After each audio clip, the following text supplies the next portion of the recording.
Spotlight is proudly sponsored by HEC Media.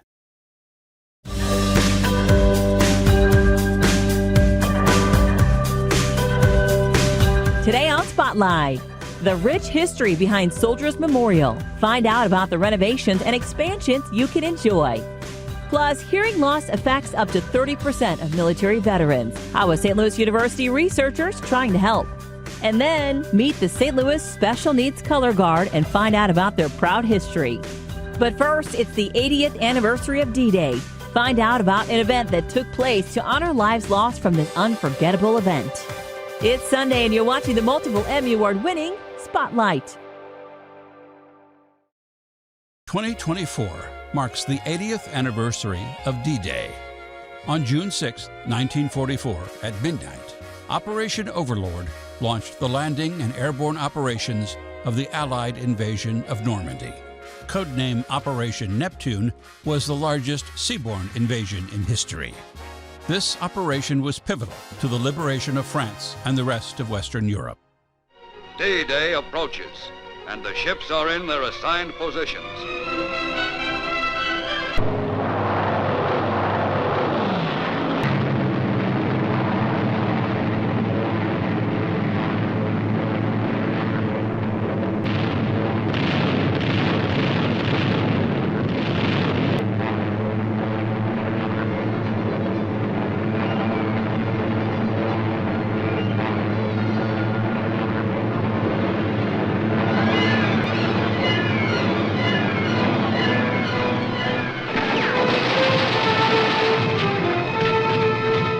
At the age of 22, St. Louisan Captain Ralph Goldsticker served 35 missions during World War II as a bombardier.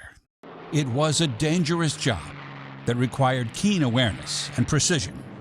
I sat in the very nose of the plane, the plexiglass nose, and dropped the bombs. And I had to arm the bombs before we went to 10,000 feet. Generally, we'd arm the bombs going over the channel. They had to take the cotter pin out, so when the bomb hits the ground, the detonator would hit the explosive. You're sitting there looking out and had a great view until you see all that black flak right in front of you.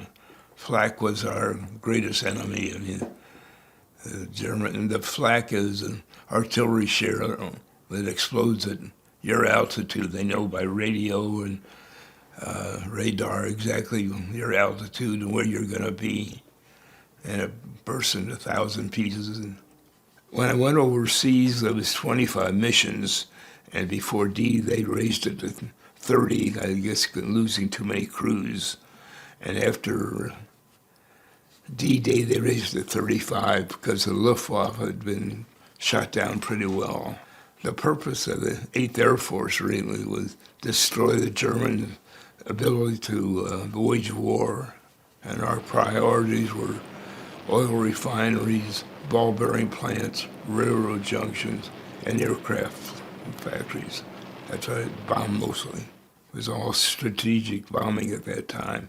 During one mission, their plane was hit and the co-pilot was injured.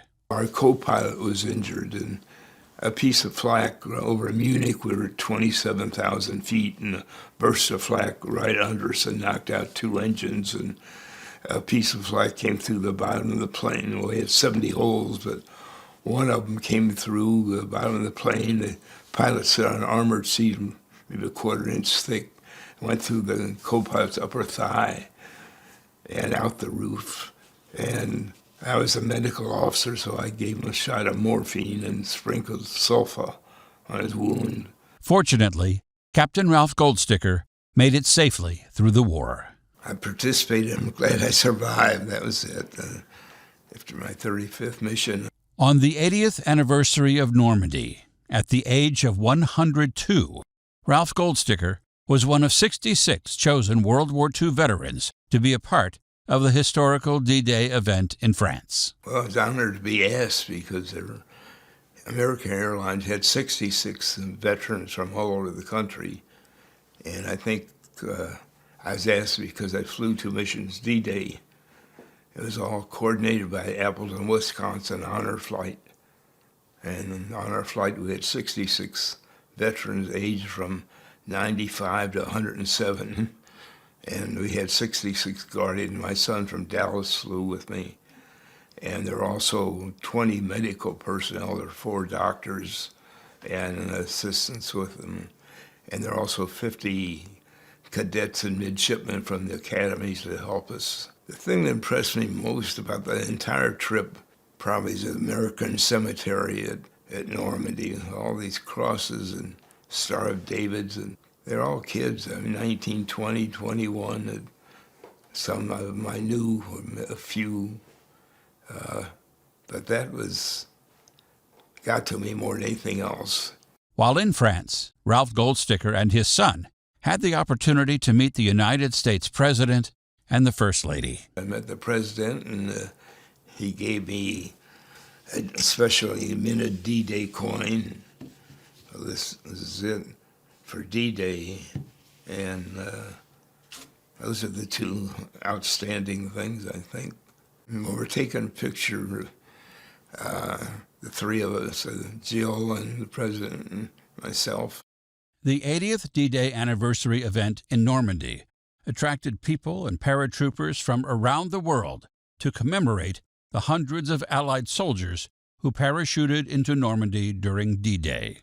We had a chance to hear from 2 USA families in Colorado who individually took it upon themselves to paratroop jump train prior to the historical Normandy 80th anniversary paratroop jump event. Interestingly, they were also flown in actual historical planes that transported paratroopers during D-Day. Jumping into France it was beautiful when we did it, and nice clear days and blue skies and great open fields. It wasn't quite the rough air and difficult night that those guys jumped into, but at least it was a chance to honor them and honor their service, honor their sacrifice in a way that's, I guess, the best way that we could do here 80 years later. The round canopy parachute team, I just can't say enough about them. That is a life-changing group. Learning from them how to control and manage my fears as I was jumping, truly remarkable. But then to take that experience over to the beaches of Normandy and to fly over such hallowed ground, everyone, go to Normandy on an anniversary. You will not regret it. To do those jumps, to be able to pay honor and tribute to the men and women who gave their lives 80 years prior was one of the most memorable experiences I have in my life. And to jump out, to lead your team, and then after the first 4 seconds of pure exhilaration, then to float and realize that you're floating above Normandy, France, and landing into a DZ that was an active DZ 80 years ago, that many people did not survive the landing. It was an amazing experience, once in a lifetime bucket list. You can find the stories featured in today's show along with past episodes and more at hecmedia.org/spotlight. History Spotlight, brought to you by HEC Media and the Missouri Historical Society. Hello, I'm Dr. Jody Sowell, president of the Missouri Historical Society in St. Louis, and this is History Spotlight. Soldiers Memorial Military Museum in St. Louis has a rich history dating back to its dedication in 1938. Originally built to honor St. Louisans who served in World War I, the memorial has undergone significant renovation and expansion to commemorate the service of veterans from all wars. Mark Sunlove, director of Soldiers Memorial Military Museum, sheds light on its rich history. At the end of World War I, the city of St. Louis was looking for ways to memorialize those who had lost in service during that war. One of the fundamental features that they wanted was a memorial building. In 1923, the city and the people passed an $87 million bond issue. In today's value, that would be close to $1.5 billion. It was a tremendous bond initiative, and a lot of things that you'd expect from a city, like sewers, streets, street lighting. But they also wanted to create a memorial building and a memorial plaza. This is really one of the first land clearing initiatives of the city of St. Louis. The property between what we now know as Civil Courts Building and all the way down to Union Station was filled with 3- and 4-story buildings, factories, warehouses, homes, all kinds of different properties. And the city's vision was to buy this property up, clear it, and create both Memorial Plaza and Soldiers Memorial.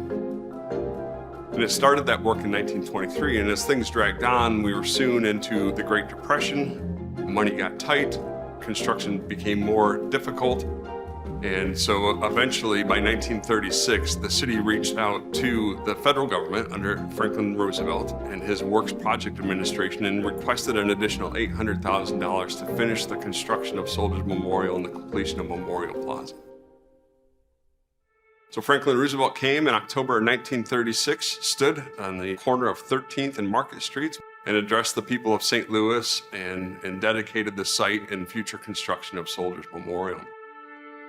The visit in that photo are really astonishing. There's thousands and thousands of people leaning out of City Hall, out of the windows and standing on the ledges. You can see the city workers. You know, it's 1936 and you're not going to miss a chance to see the President of the United States who's come to your town.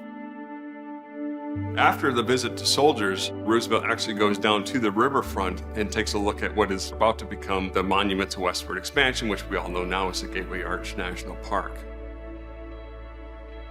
Soldiers Memorial opened on Memorial Day 1938. There were 5,000 people in hand, and it was this tremendous monument to those we lost in World War I. Soon after that, we were into World War II, then the Korean War, then the Vietnam War, and all those we've lost since the Vietnam War. So to the block of the south of Soldiers Memorial, the city created the Court of Honor. And the Court of Honor is home to a tall, looming, broken bayonet statue that was sculpted by Hillis Arnold, a 30-year teacher at what we now know as Lewis and Clark Community College, along with numerous memorials listing those St. Louisans who we lost in those wars and since that time. It's a place of remembrance. It's a place to learn about St. Louis history, and it's a place to respect and honor those we've lost in service.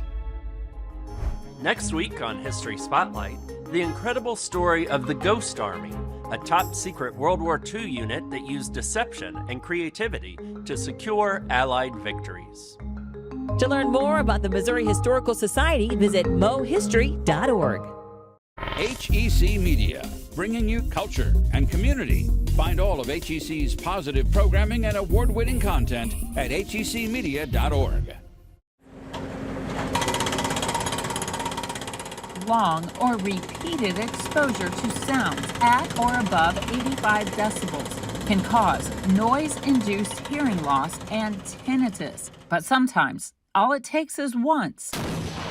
Many United States veterans can relate. One instance can cause tinnitus, or repeated exposure can cause tinnitus. One gunshot can cause tinnitus. Some people, it could take years of being in the military. Some people leave the military and not have tinnitus.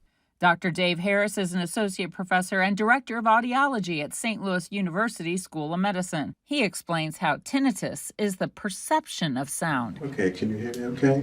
The phantom sounds vary in loudness and pitch from low to high, described as ringing, buzzing, roaring, whistling, humming, clicking, hissing, squealing, blowing, and sizzling. It's not really treatable, regardless of what people sell on television and say get rid of these kind of things. It's just very difficult. Now, there are certain things that can exaggerate it. Stress can make it louder, certain medications, but unfortunately, the only thing we could do is kind of condition people to live with it. When you're on the elevator, you notice the music. After a while, if you're on the elevator long enough, you don't notice it anymore. And that is the idea of what you want to do with tinnitus as well, to actually try to condition people to ignore the tinnitus. Harris provides assessments and treatment for noise and chemical-induced hearing loss and tinnitus. If you're exposed to a certain level that's typically like 85 decibels or greater, it can be damaging over time. One single gunfire can actually cause tinnitus as well, and that's just in an instant, but that's what's called impact noise. Studies show that hearing loss and tinnitus affects up to 30% of military veterans. According to a 2020 report by the U.S. Department of Veterans Affairs, more than 1.3 million veterans were receiving disability compensation for hearing loss, and more than 2.3 million received compensation for tinnitus. It will be a high-frequency hearing loss for the most part, and it's not because of the pitch of the actual sound, it's just how your cochlea is actually anatomically is. So if you have damage to a hair cell that's in your cochlea, but yet your brain is looking for that, it can, one theory is it creates a tone that's not there. So some people will have that. You can have someone who, let's say, perceived tinnitus in their head. You could sever the auditory nerve for both ears and they're deaf, but they still perceive a tone in their head. So it really, kind of depends. Sometimes it's really coming from the ear, but yes, your brain is picking it up. And you go to a loud concert, your ears are ringing. Well, your hair cells in your cochlea are just fried. And then eventually over time, it goes away. But when you are tasking your ear like that on a regular basis, it can become permanent. Harris is trying to get a better understanding of ways to help veterans and everyone who could be harmed by loud noise exposure. Harris conducts research into noise and chemical-induced hearing loss and tinnitus. In a recent study, he focused his attention on the emergency transport of children in a helicopter to determine hearing outcomes and best practices. We've done research with noise exposure and helicopter transportation of children. And they're given hearing protection usually. But yeah, it is pretty loud. We kind of take a lot of these little things for granted. In fact, a lot of younger kids started getting hearing loss at a younger and younger age back in about 2002, and that's because of the introduction of the iPod. Harris says the only way to avoid noise-induced hearing problems is to avoid noises that are too loud, too close, or last too long, or wear hearing protection.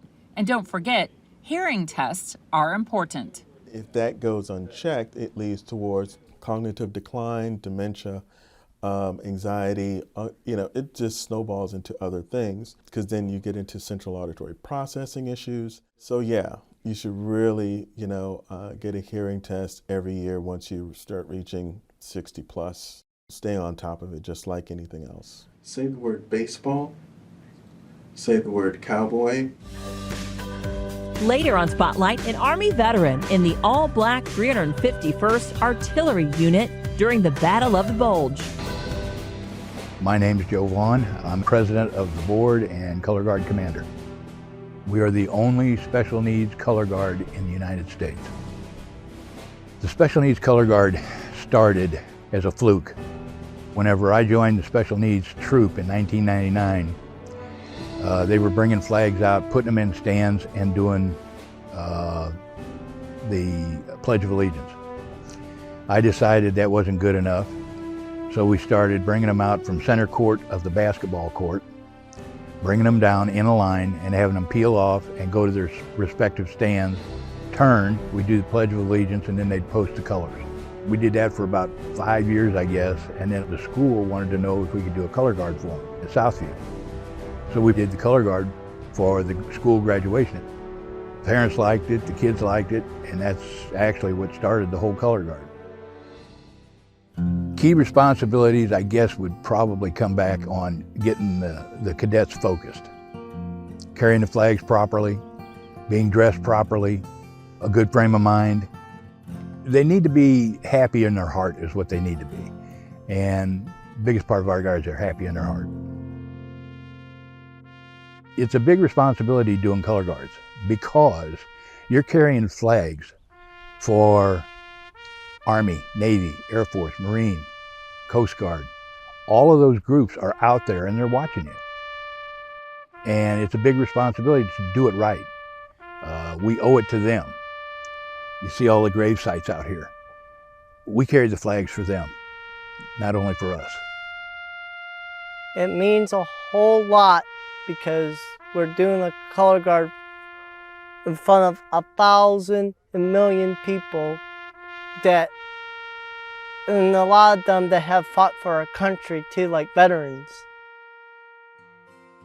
In the beginning, the challenges that we faced, the cadets, whenever they were in the scouts, were afraid of people laughing at them.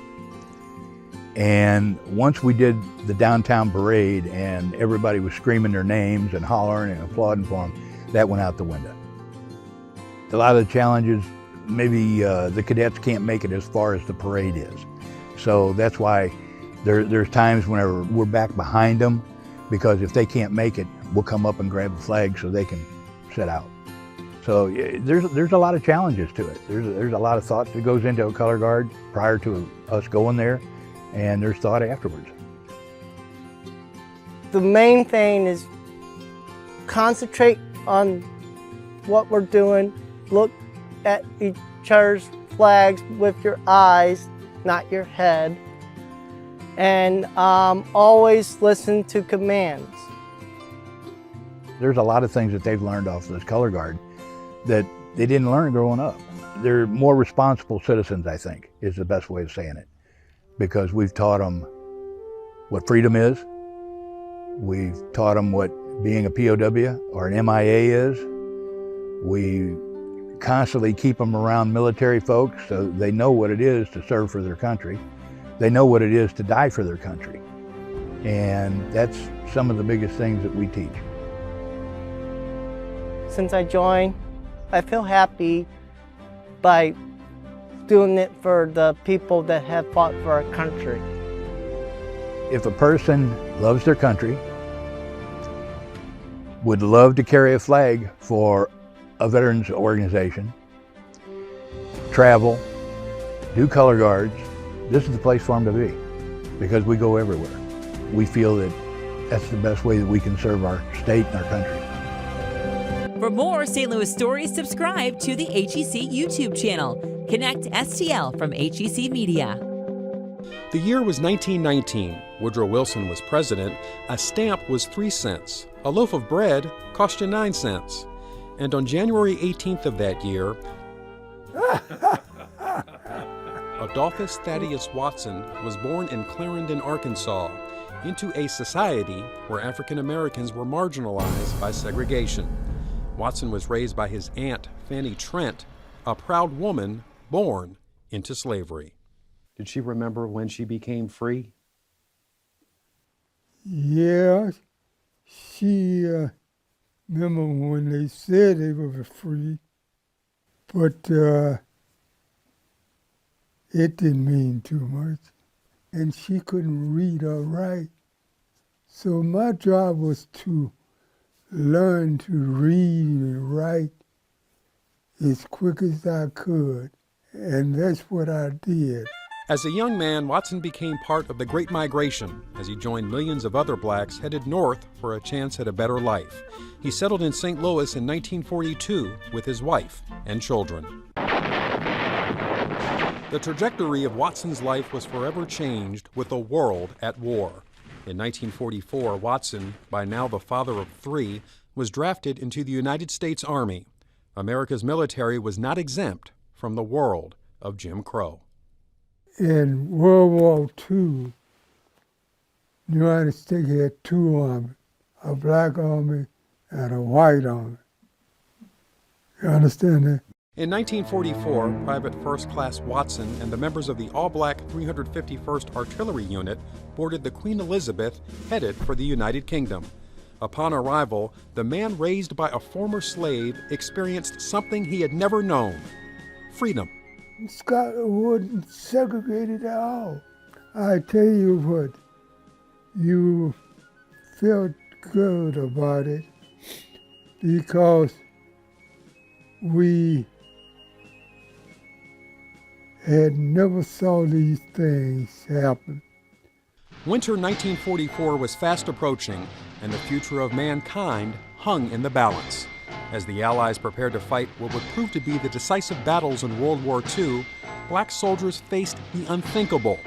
As if the Waffen-SS and Luftwaffe weren't enough to worry about, African Americans had to deal with even more hostility from their own countrymen. The white soldiers hated us so bad. American soldiers? Yeah, American soldiers. How did they treat you?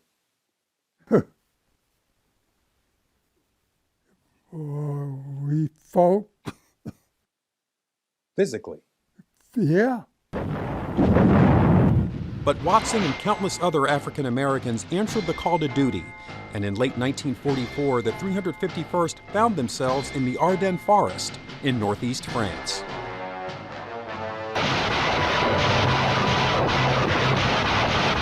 The Battle of the Bulge was fought in brutal conditions as the Germans launched their last blitzkrieg, a surprise attack that inflicted severe losses on the Allies.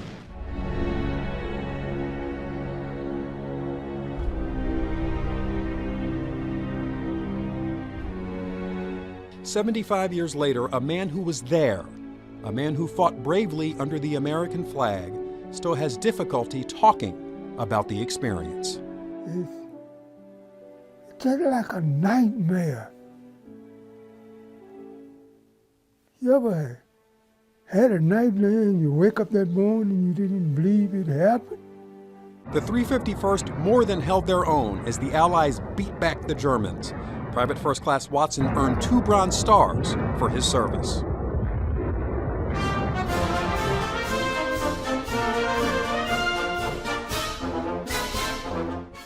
The hero's welcome for America's troops only told part of the story. As he headed home, Watson asked a friend if the war would change white America's view on segregation. The answer was sobering. They're going to feel like they owe you something, and they ain't going to want to give it to you.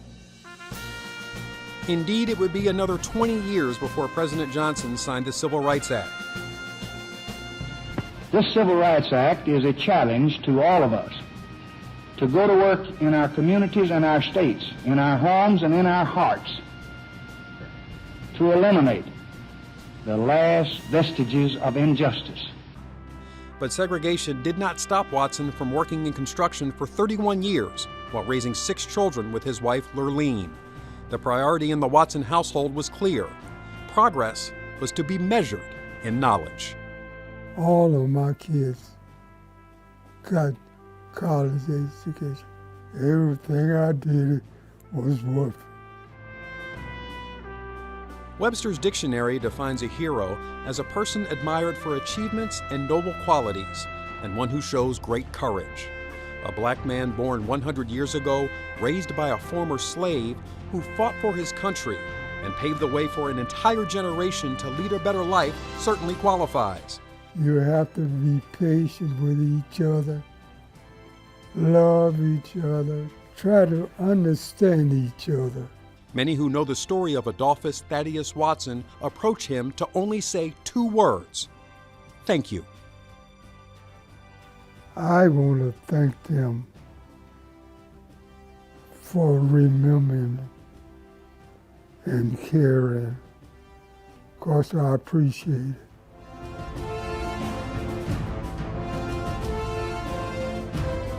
Next week, meet T.S. Eliot's little-known American inspiration, Emily Hale.